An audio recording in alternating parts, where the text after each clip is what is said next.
Earlier this spring, I had the opportunity to spend a weekend at a ranch in the Tehachapi Mountains, north and west of here.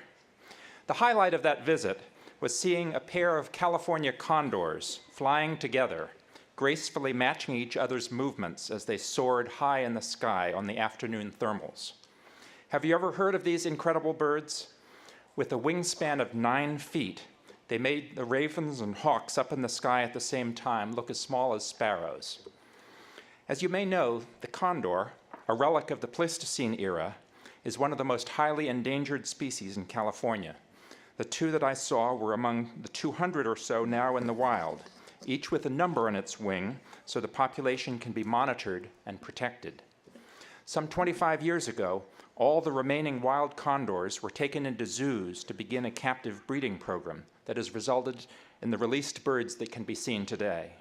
Some would say that this bird, at the same time ungainly and elegant, is just not equipped to survive in the world of the 21st century, as habitat destruction and environmental change continue relentlessly.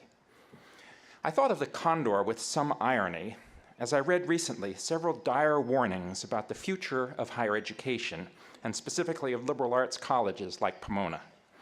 Are we overly expensive and old-fashioned relics that cannot survive in the modern world?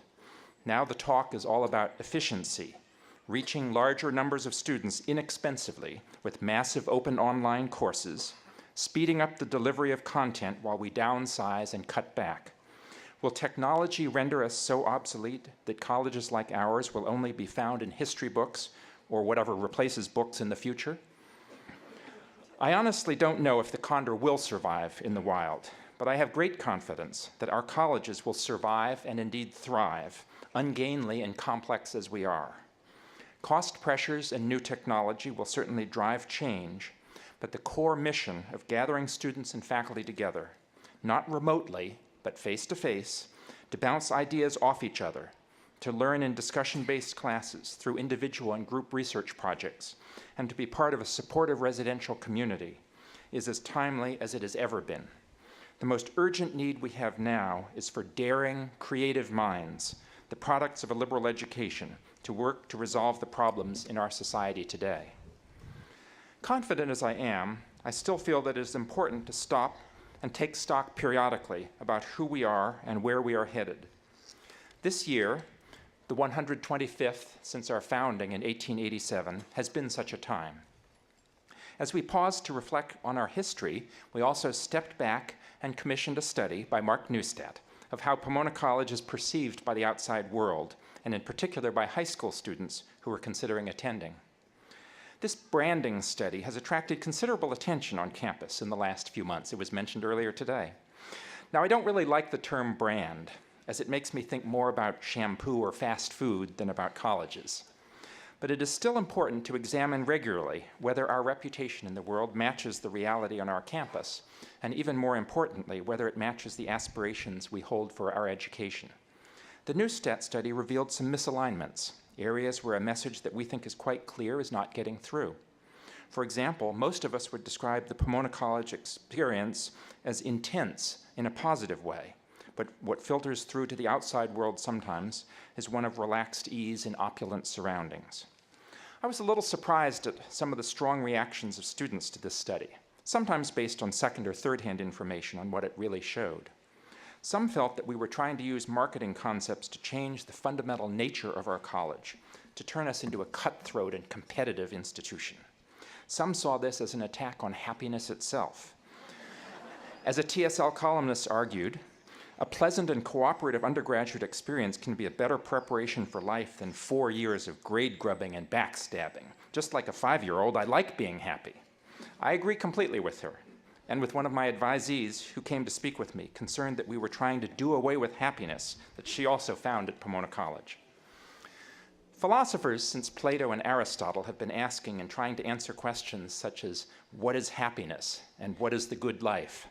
I will not try to develop new answers in the few minutes available to me today. But I would like to make the simple observation that happiness at Pomona College, and I hope in your lives as Pomona alumni, is and must be an intense, even driven kind of happiness. It's not a condition of being satisfied with things as they are, The world has too many challenges that cannot be ignored. At Pomona College, happiness is exemplified by Randy Draper and those who work in the Draper Center, individuals who are not content to sit back and relax, but who find joy and happiness by struggling with difficult issues, working in partnership with the communities around us to build ever deeper connections. As you graduate today, it's an appropriate time for each of you to pause and reflect on the alignment between your aspirations and your future plans. Will you use your education to make a difference?